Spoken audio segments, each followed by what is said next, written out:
नमस्कार दोस्तों, आप सभी लोगों का हमारे YouTube channel GS Rahul sir में बहुत बहुत स्वागत है। दोस्तों, हम देख रहे थे पहले हम पढ़ चुके हैं लास्ट क्लास में। हमने पढ़ा था भाग एक पढ़ा था, जिसमें हम संघ एवं उसका राज्य क्षेत्र के बारे में जान चुके थे। दूसरा भाग है हमारा भाग 2, नागरिकता।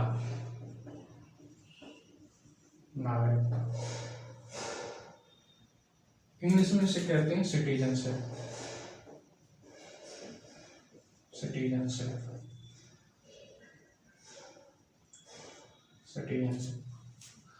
दोस्तों, इसमें टोटल जो अनुच्छेदों की संख्या है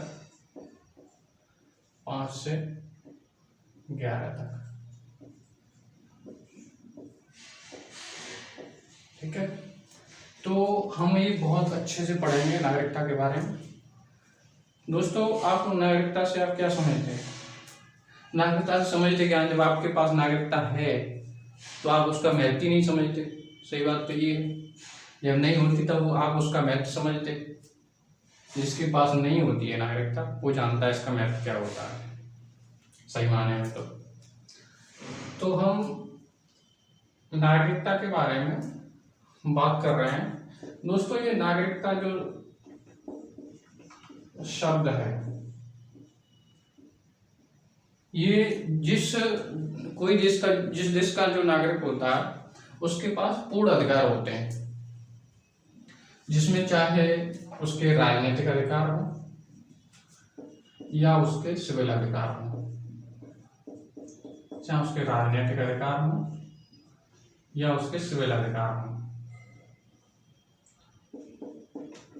अब जैसे हम राजनीतिक अधिकार के बारे में बात कर रहे हैं, तो दोस्तों ये जो राजनीतिक अधिकार है, राजनीतिक अधिकार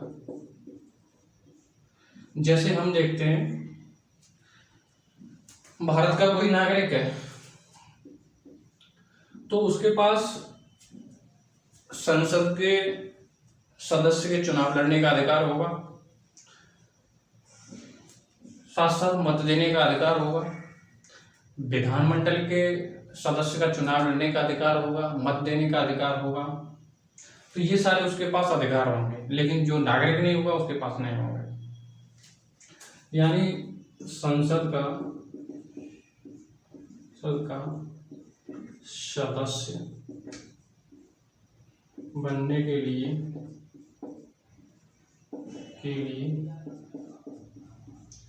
तथा उसके पास मत देने का अधिकार भी होता है।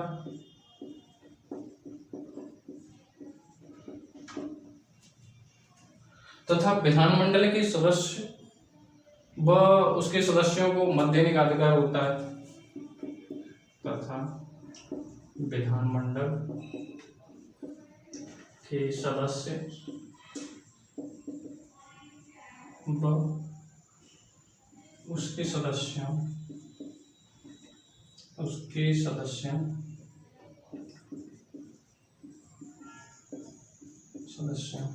के लिए मत देने का अधिकार होता है।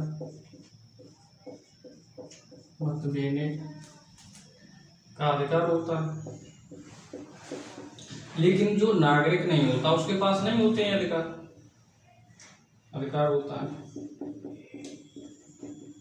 अब ये बताओ, संसद का सदस्य बनने के लिए नागरिक होना जरूरी है, उसके पास मत देने के लिए भी नागरिक होना जरूरी है, और वैसे ही विधानमंडल के सदस्य बनने के लिए तथा उसके सदस्यों के मत देने का अधिकार भी जरूरी है। ठीक है, अब जैसे हम देखते हैं कि हमारे यहाँ जो राष्ट्रपति के जो पद के लिए जो नागरिकता होती है, वो जन्म से व प्राकृतिक रूप से जन्म से प्राकृतिक रूप से होती है, जबकि अमेरिका की केवल जन्म से होती है। हम देखते हैं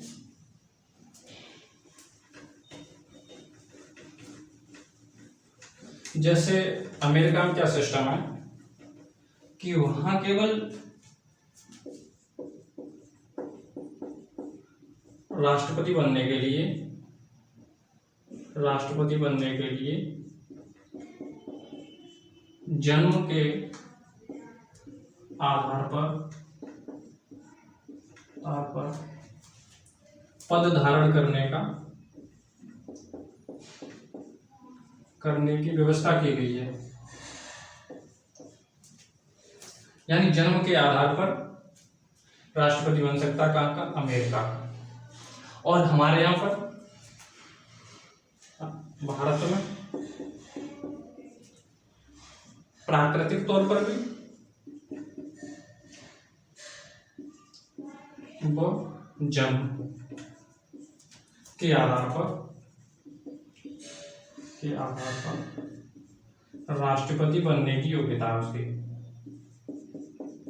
राष्ट्रपति बनने की योग्यता है।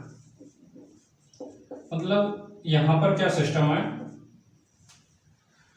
कि चाहे प्राकृतिक रूप से हो या जन्म के आधार पर हो, भारत का राष्ट्रपति बनने के लिए उसकी नागरिकता होना जरूरी है। अमेरिका में क्या है? केवल जन्म के आधार पर। अच्छा, ये जो नागरिकता शब्द है ये हमारे यहाँ पर कहाँ से लिया गया है और कैसी व्यवस्था है? जैसे हम देखते हैं अमेरिका में क्या व्यवस्था है कि वहां पर अमेरिका में दोहरी व्यवस्था है नागरिकता की, दोहरी, यानी केंद्र की अलग, केंद्र व राज्य की अलग अलग नागरिक होना जरूरी है। नागरिक होना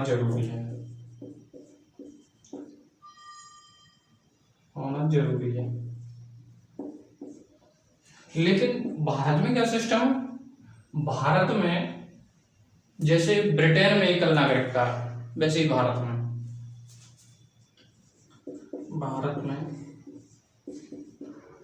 एकल नागरिकता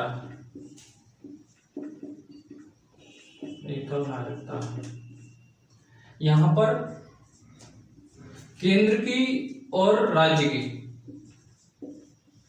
केंद्र व राज्य दोनों की केवल एक ही नागरिकता है। ठीक है दोस्तों, केवल एक ही नागरिकता।